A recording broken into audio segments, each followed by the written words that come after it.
Good morning, and we will go ahead and call to order our MAPS 4 Citizens Advisory Board meeting for March 7th, 2024. Moving on to item 2A, approval of minutes of the February 1st, 2024 MAPS Advisory meeting. Were there any changes, corrections? If not, I'd take a motion in a second. Thank you. Please cast your votes.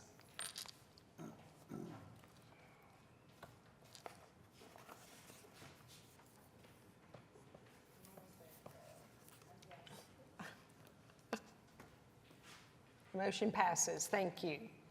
Moving on to item 2B, receive the MAPS 4 monthly financial report ending January 31st, 2024. Mr. Todd? Thank you, Madam Chair. You have in your packet your financial report. On the revenue side, for the month, $12,355,090. For the fiscal year, $101,771,722. And total of $498,935,162. I want to draw your attention to the bottom there. We are now at 2.8% above collections target. And then on the expenditure side for the month, $1,990,231. Fiscal year, $24,821,075. And for a total of $192,950,989. Okay. Any questions of Mr. Todd? I love that above being projections. Yes. If not, we will take a motion in a second to receive. Please cast your votes.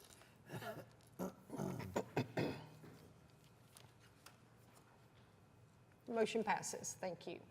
Moving on to item 2C, recommend approval of the final acceptance for the MAPS 4 Downtown Arena Phase 1B seating replacement. Mr. Todd? So you've seen some presentations on this seat replacement. This is the final acceptance. The project is complete and has been being used for several months now, but all the little punch list things are finished. This comes with the recommendation from the venue subcommittee. Okay. Any comments from the subcommittee? No? Okay. Any motion in a second, please? Please cast your votes. Motion passes. Thank you. Moving on to item 2D, recommend approval of final acceptance, MAPS 4 Downtown Arena Phase 2B retractable seating. So this is another set of seats. Remember that there's two distinct sets of seats at the arena, the fixed seats and the retractable. So this is the retractable, same thing. All the punch list items have been taken care of. It's ready to be accepted and comes with the recommendation from the venue subcommittee. Okay, any questions or comments? Okay. If not, I take a motion in a second. Please cast your votes. Motion passes. Thank you. Moving on to item 2E, construction update, presentation of the MAPS 4 Fairgrounds Coliseum.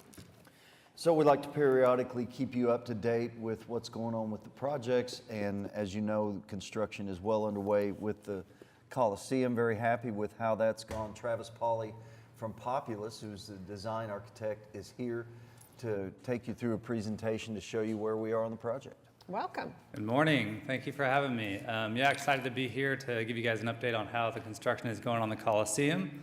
Overall, going really well. I'm sure you guys have driven by it and seen how things are going. We're about 14 months into construction right now, so about halfway through where we're going to be, scheduled to finish in spring of 2025. So it's an exciting time out there on site, lots of stuff going on, so excited to show you guys where we are. My first couple of slides I have are a couple of videos. This one is a little bit old now, but from January 26th. The first truss went up on January 26th. And this is a big moment in any project, but especially an arena project like this. When you got this first truss going up, the video is a little bit shaky because it's sped way up. But it's an exciting time out there. This was on a very rainy and foggy morning back when we were getting a bunch of rain in January. This is the smallest truss on the far north or west end of it, near the Norick. Went up without a hitch, and since then, if you've driven by, you've seen we've had several more go up since then. So big milestone in the project there. One more video. This is a drone shot from Flintco, the contractor. Just a a week or two after that first one, and you can see we're already on the third truss here. I like seeing the little guy, well, not little guy, but he looks little from this perspective, walking across that truss there. It gives you just a sense of scale of how big these things are. So they're moving right along. The trusses are going in. The decking goes in right behind it. So they're starting to close this in really quickly now. They're putting a truss in about every week or two. So they'll have 10 going all the way across there, 10 or 11, I can't remember, going all the way across there. It's starting to really take shape. There's the overall view. You can see those trusses on the left side, and then you see that construction leave out where the crane moves in and out on the right side there. That crane you can see there in the view, you can see the mat going underneath it. That'll essentially move out of the Coliseum as they install the trusses. You can see they're building the trusses right there on the Coliseum floor. And as they build them, they'll raise them up. That crane will move out, and eventually it'll move all the way out of that leave out on the right side there. Pretty soon they're going to have to start building them outside of the Coliseum because they won't be able to build them on the floor and lift them up. So you'll see that coming up pretty soon, and that thing will get out of there, and then we'll finally get to close in the rest of the building. So going down from the ground floor now, we'll go a couple shots around from the exterior, and then we'll walk around the ground level on the interior, and then I'll walk you around the concourse level. So this is that view coming right up to the main entry, coming down Gordon Cooper Boulevard. I'm standing right in the median of Gordon Cooper Boulevard, so this is what you'll be looking at. When you drive up to the Coliseum, you can see those columns kind of starting to give it that shape that it'll eventually look like there on the front facade. So it's coming together there. As we get a little bit closer, on the north facade, you can see the colonnade starting to come together. That eyebrow is starting to get framed out. All of our framing and sheathing is starting to go up. They've raised that up even higher since this picture was taken. This is on the 19th, so a couple weeks ago. Coming around to the southwest side, also starting to all be framed in, and sheathing is going up. The sheathing is just about all the way up to the top now. You can see those columns sticking up. That framing will go all the way up to those columns, and that encloses our mechanical roof well there behind it.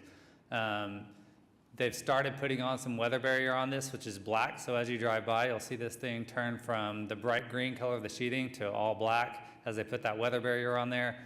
And then the continuous insulation that we have around this will be installed, and then our masonry will be installed on the bottom, and the white panels will be installed on the top. That's the masonry sitting right in front of me in this picture. Approaching the entryway here, this is our main entry into the building. The vestibule is right in front of me, and then the lobby is back beyond. You can see that eyebrow kind of on the exterior side being constructed there. That's been left out right at the entryway. It needs a little bit of additional support for the signage that's going to go on it, so that'll come later. But as you walk in the vestibule, you see the main lobby there with a big open double height space up to our concourse level, so it'll be really nice when you walk in. You'll be able to see all the way up to the concourse and see everything. And then back beyond that, where the bowl kind of slopes down, we have a really neat kind of wood ceiling with OKC in it that you'll be greeted with. Down in the main bowl, looking back up at the trusses, you can once again see the kind of scale of those trusses there as they build them in the main bowl. We'll go up around, yep, not yet. I think everything else you saw there on the overhead shot. As we get down into the concourse level, almost all of the walls have been framed up on this concourse level. So we're sitting looking down the kind of locker room corridor. All of our locker rooms will be to our right. Our kitchen's down on the end, and then some storage spaces are there to your left. You can see the bowl up above you. As we move our way down that corridor towards the Noric, this is our last stair to be constructed, stair 4. This is the one that is in the north lobby. All of our stairs, except for the grand stair, we've done as scissor stairs in this, so we're basically getting 2 stairs and 1 stair opening. It's a really efficient way to do your egress in these buildings to have really high occupancies. So that's the last one there. Where you see the slab being left out there, that's where we have colored concrete going in that they want to do last to make sure it's protected. So that's why that slab hasn't gone in there. Now as we move up to the concourse level, you can get kind of a better view of those trusses being built. Once again, see the scale of those trusses. They've got 2 going right there. They finished them all up in the arena floor and then raise them right on up with that crane. Looking down around the bowl, we've got all of our bowl is installed, and the stairs are getting put in. The steps are getting put in. Those will be poured in place. So they're framing all of those up. The bowl installation has gone really well overall. Our contractor for that finished up the construction of those at their site around, I'd say November of last year. They started installing those December. All of the bowl went in a matter of 2 weeks, with the exception of where that construction leave out is. So it went really, really good process. Everybody's really happy with how it's going so far.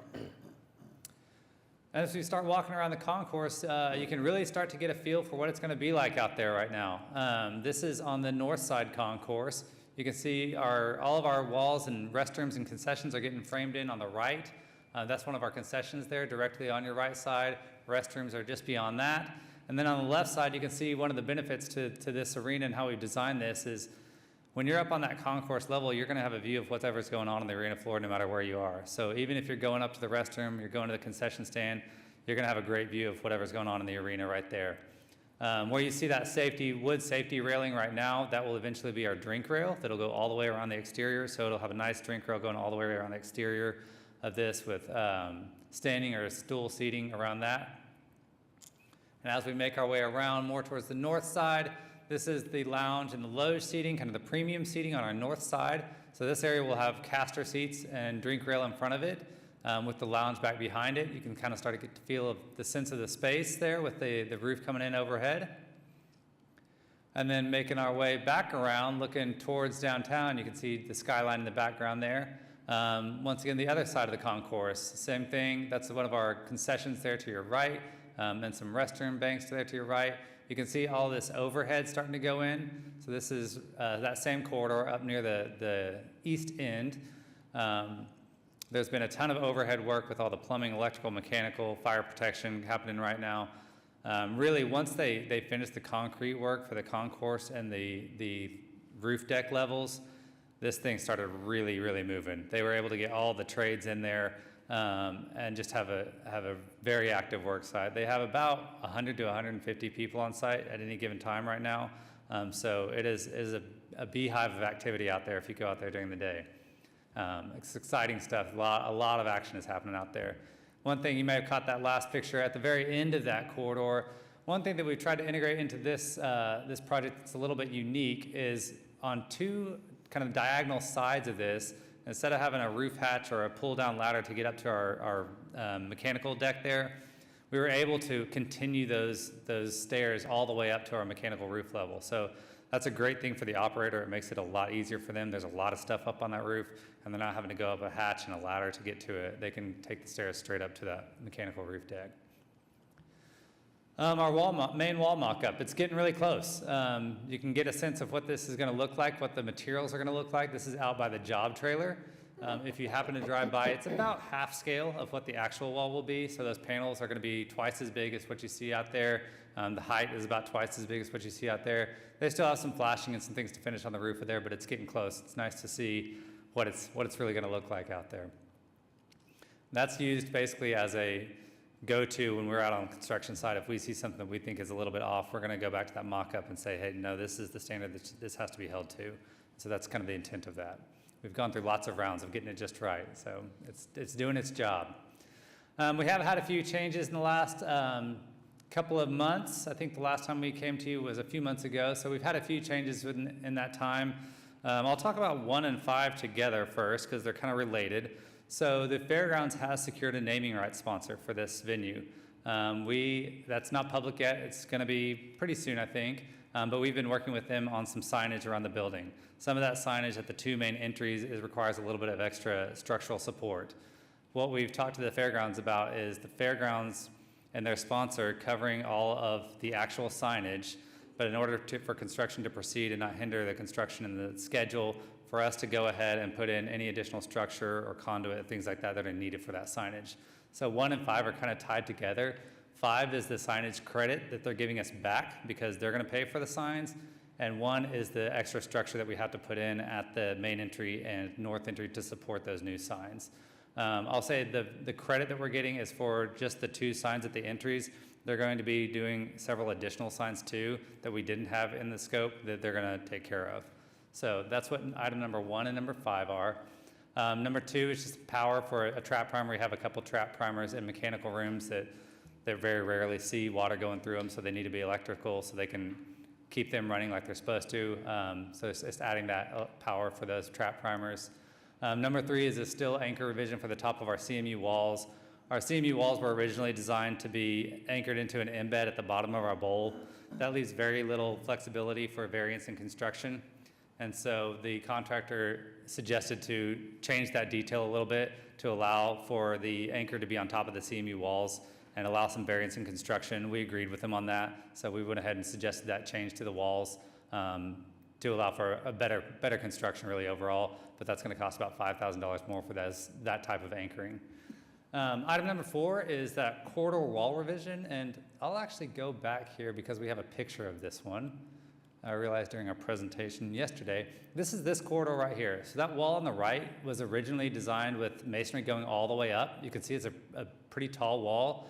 After thinking about it, we realized we don't really need that masonry all the way up. We really only needed about 9 or 10 feet up to protect the wall and make it more durable. And we can do stud wall up above that. It makes the penetrations easier, it makes the construction easier, and it saves us about $30,000. So we decided to make that change.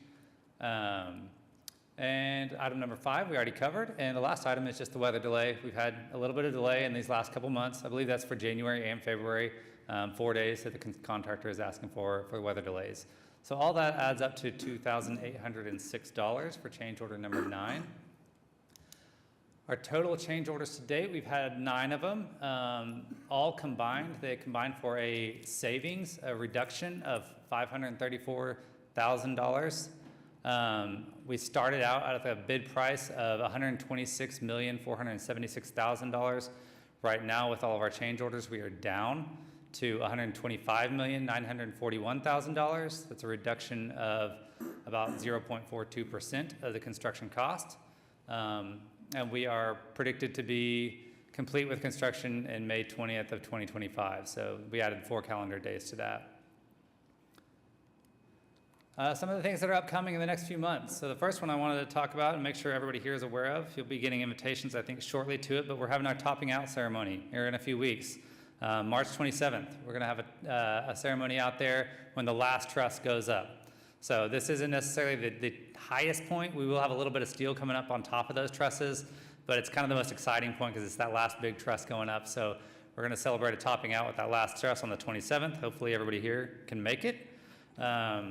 In the next few months, we've got a lot of action going on out there. The steel erection is going to be continuing. Once those trusses go up, the steel will come around to the front of the building too. So that front facade that you've been looking at in the renderings is going to start getting framed up. You're going to start being able to see really what it's going to look like. The roof deck installation will continue on behind that truss installation. The framing for the interior and exterior walls will continue, as you saw in some of those pictures. That vapor barrier that I talked about is going to go up, so it's going to be all getting covered in black vapor barrier. And then the insulation and then the paneling and the masonry will go on after that. So that masonry should be starting pretty soon, so we'll start to see that going up. The subroof installation has started and will continue. That is a roof element that goes underneath our bowl to protect any areas underneath it from any sort of drainage that might come through the bowl. That's a little bit of a unique thing on this arena, I will say. Because of the nature of it and all the dirt and things in there, they have to wash it down. A lot of arenas don't have that, but this one does, so that's being constructed right now. Our platforms around the arena, you saw the bowl. On top of that bowl in a few different areas, the ADA platforms, the judges platforms, and the suites, we have to build up a platform for those spaces. So that's gonna be starting construction pretty soon. We've got some site work, curb, gutter, planters, light pole bases, all that good stuff around the site. That'll start taking shape in the next few months.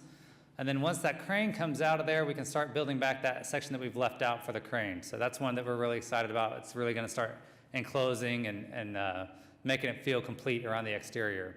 And then of course, all that mechanical, electrical, plumbing, and fire protection that you saw in those pictures is continuing to be installed in the next few months.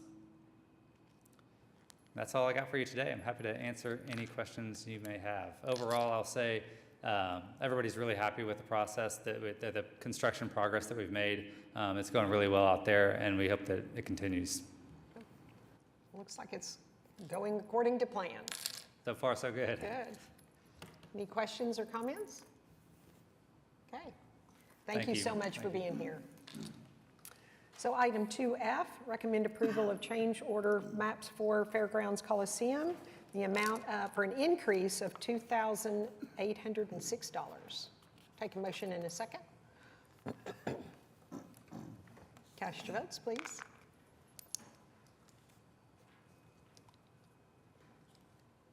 Motion passes. Thank you. Moving on to item 2G, recommend approval of architectural services contract with Alfred Hall for the MAPS 4 transitional housing for a fee of $603,478. So this is part of our mental health piece of MAPS 4. The architect went through the usual process where we, shortlisted and interviewed, and they have been chosen and recommended for approval. And this comes from the approval from the subcommittee also. Okay, any questions? Okay, if not, I'd take a motion in a second. Please cast your votes. Motion passes. Thank you. Moving on to item 2H, recommend approval of preliminary report for the MAPS 4 bike lanes, Phase 1B, North Classen Boulevard between Northwest Grand Boulevard and North Britton, and Northeast 16th Street between North Walnut and Bryan Avenue.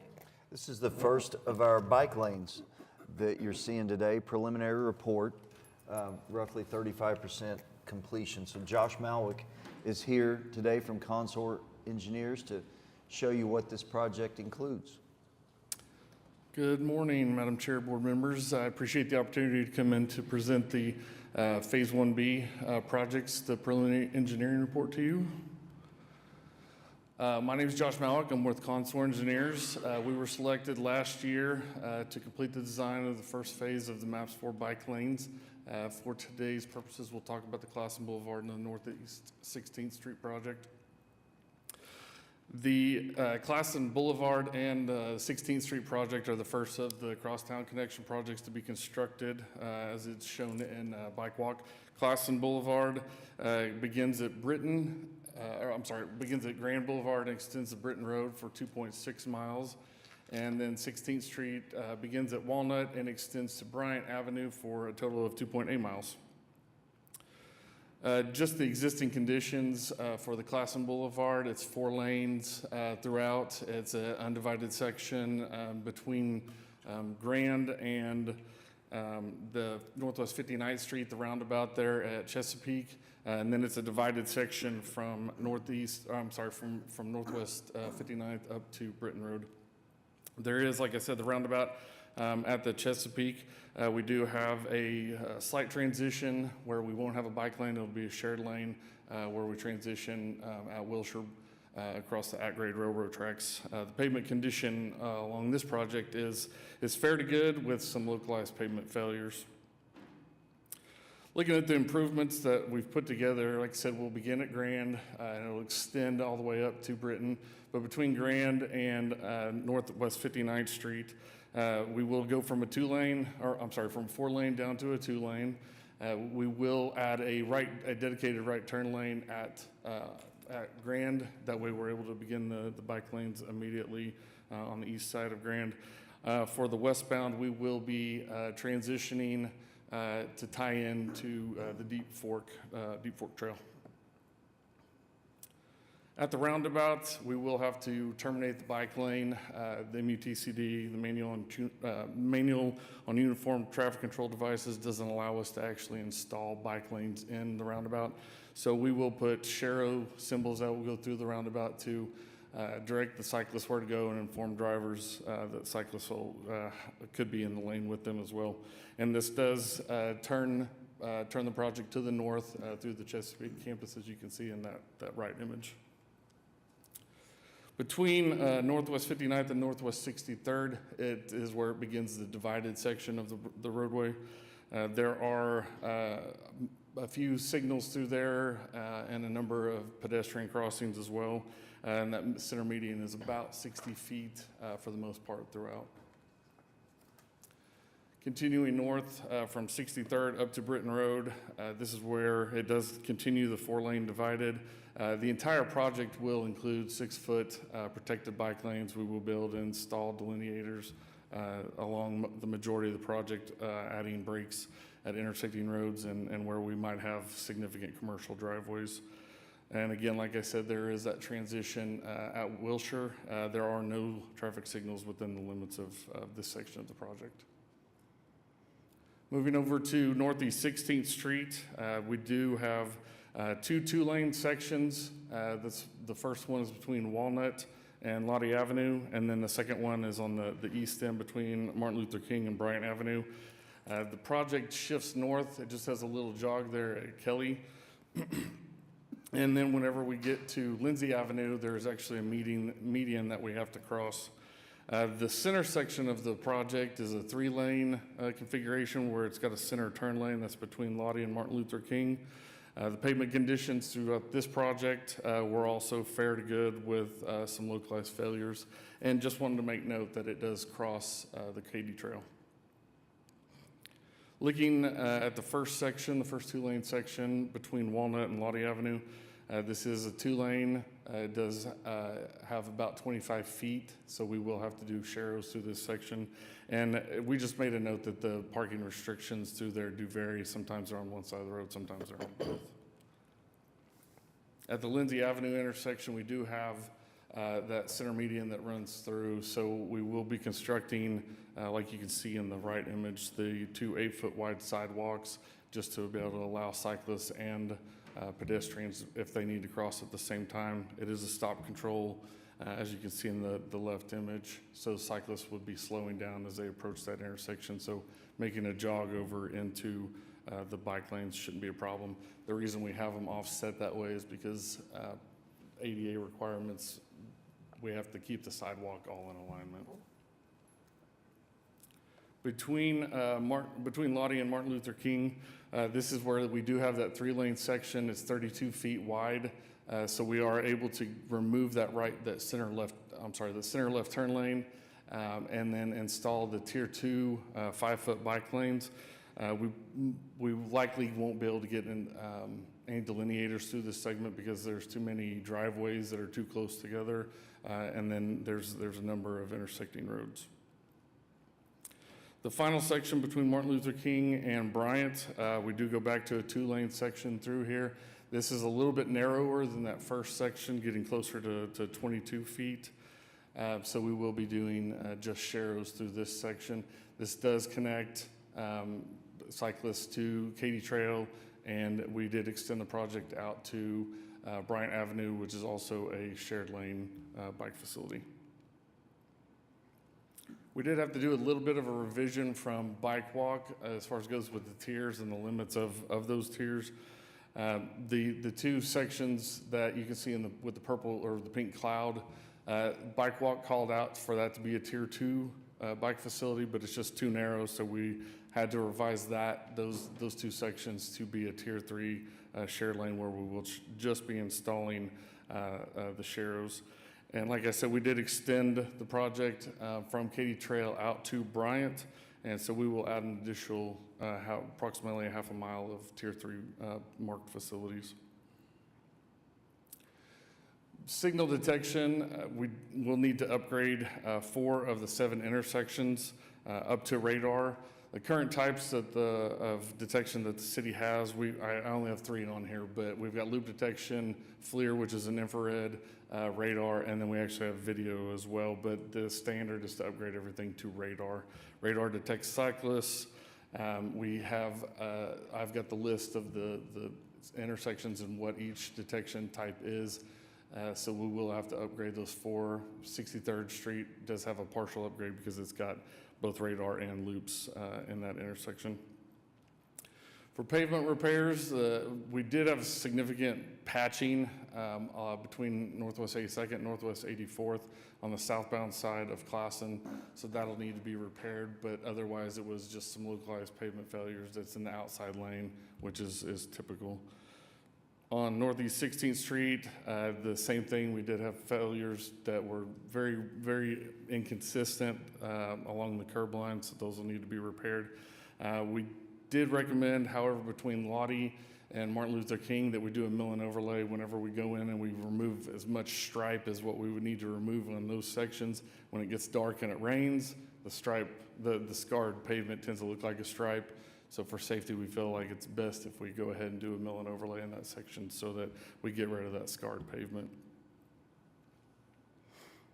For the budget, you can see that we got 3.5 million for the total construction of both projects. Our estimate of the Classen Boulevard was 1.6 million, and the estimate for the Northeast 16th Street was 618,000. This one does have that alternate overlay that we'd like to add to it for just under 350,000 for a total of $967,000. The base bids combined come in at 2.2 million, and then when we add that alternate overlay option, it's 2.6 million with nearly a $900,000 below what the budget is. Great. And just for information, the public information website that we've got out there, we won't be going live with it until Phase 1A is also approved. So this is just 1B right now, so we'll be back in front of you with 1A hopefully soon.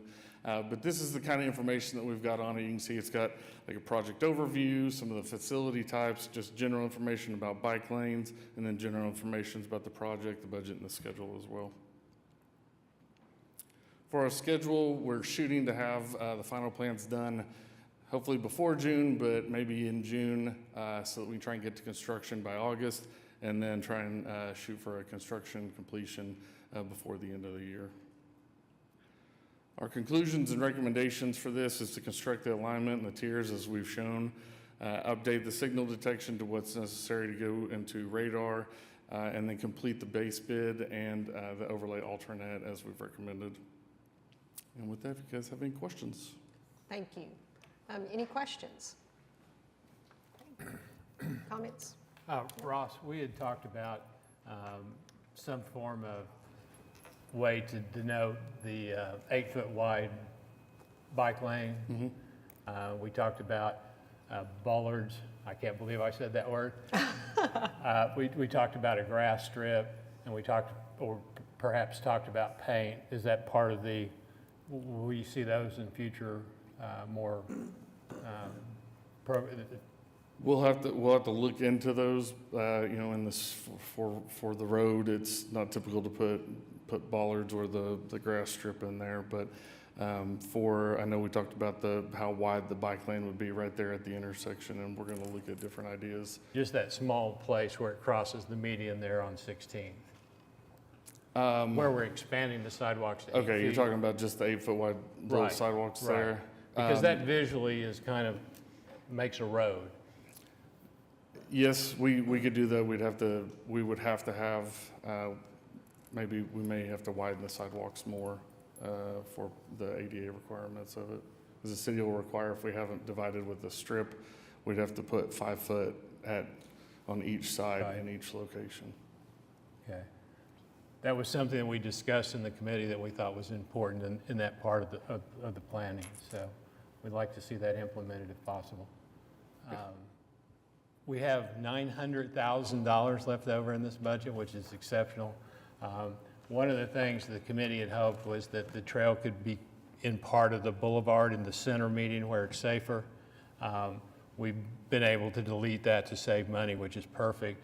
But my suggestion is that where it approaches the Britton district now, as they're doing a lot of build out there and redeveloping that area, that perhaps when we discuss this, perhaps for a block or two before it approaches Britton, the trail would return to the median, or be in the median, I should say. So we'd like to see those two changes made.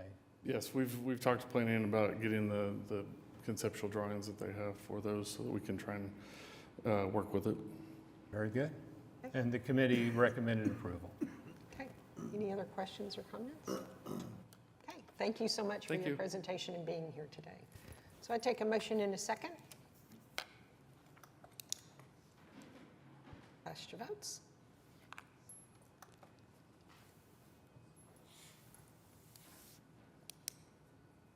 Motion passes. Thank you. Moving on to item 2I, recommend approval of resolution approving addenda number 1 and 2 for the MAPS 4 Park Enhancements, Public Transformation River Phase 1 Pedestrian Bridge.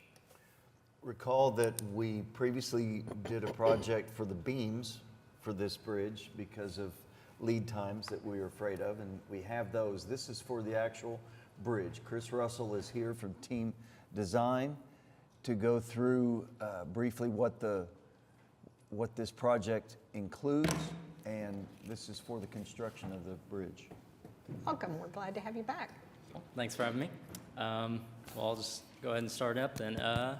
So just as a recap of where the project's located, what it includes, we're about 1,500 feet upstream of Eastern. It's connecting the Greenway Trail on the north shore of the river to the Embark lease area on the south shore, which is tied into the Okana site, as well as the Embark boat landing project.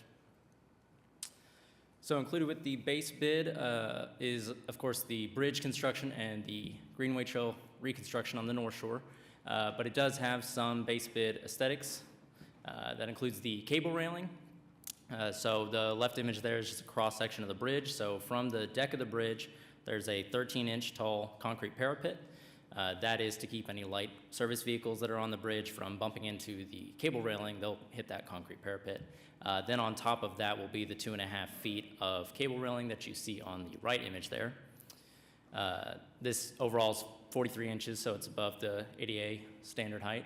That top railing that'll be on top of the cable rail will actually be a lit rail, and this has a 30-degree tilt to it, so that'll shine light towards the center of the deck. And then below the bridge deck, we'll have a series of lights that will shine down on the bridge piers, kind of making it look like it's floating at night. Then in addition to the base bid aesthetics, the bid alternate 1 has 18 light poles. That's 9 for each side, evenly spaced. There are 16-foot light poles, and then that beacon is color changing, programmable. Just for scale reference, that beacon is about 2 foot tall in relation to the 16-foot pole. Along with the light poles, we have 2 of these banner arms that you see on the right per pole. Those are standard banner arms that you'd see in downtown Oklahoma City streets, so they're 2 foot wide. Also, we're recommending bid alternate 3. So if you were sitting in the river and looking at the bridge, the 4 concrete piers that are in the river, if you're looking at it, these medallions would be on either end of that bridge, on the pier cap, kind of that middle image that you can see there. So they're 6 foot wide and 5 foot tall. They're sheet metal that would be bolted onto the pier cap. The image on the right that you see is the proposed aesthetic pattern. The shaded out portions would actually be cut out of the metal so that it would create that contrast with the concrete behind it. As a recap on the budget, the overall budget for all the river enhancements, all 4 phases, is just over $9.6 million. As David mentioned, the steel beams were awarded last year for just over $1 million. So what we're recommending for award today, in addition to the base bid of just over $5.5 million, is bid alternates 1 and 3, which you can see for the listed prices there. We are not recommending bid alternate 2, which is for the decorative panels that would run down the length of the bridge below the deck to cover up the steel beams. So those 3 items combined brings the total contract today to $5,775,864. After taking out the contract for today and the beams that were awarded last year, that would leave the overall program budget at just over $2.8 million for the other 3 phases. Then the schedule that we're anticipating after today, and if council awards next Tuesday, we are anticipating beginning of construction middle of April, and then completion of construction by the end of the year. With that, that's all I have. So if you have any questions, happy to answer. Any questions? And just to be clear, you're only recommending number 1 and number 3, bid alternate. Bid 1 and alternates, yes, 3. ma'am. Okay. Okay, any questions? Okay. Not, I'll take a motion in a second. Thank you so much for being here.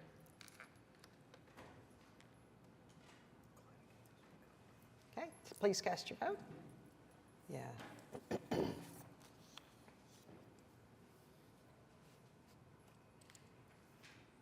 Motion passes. Thank you very much.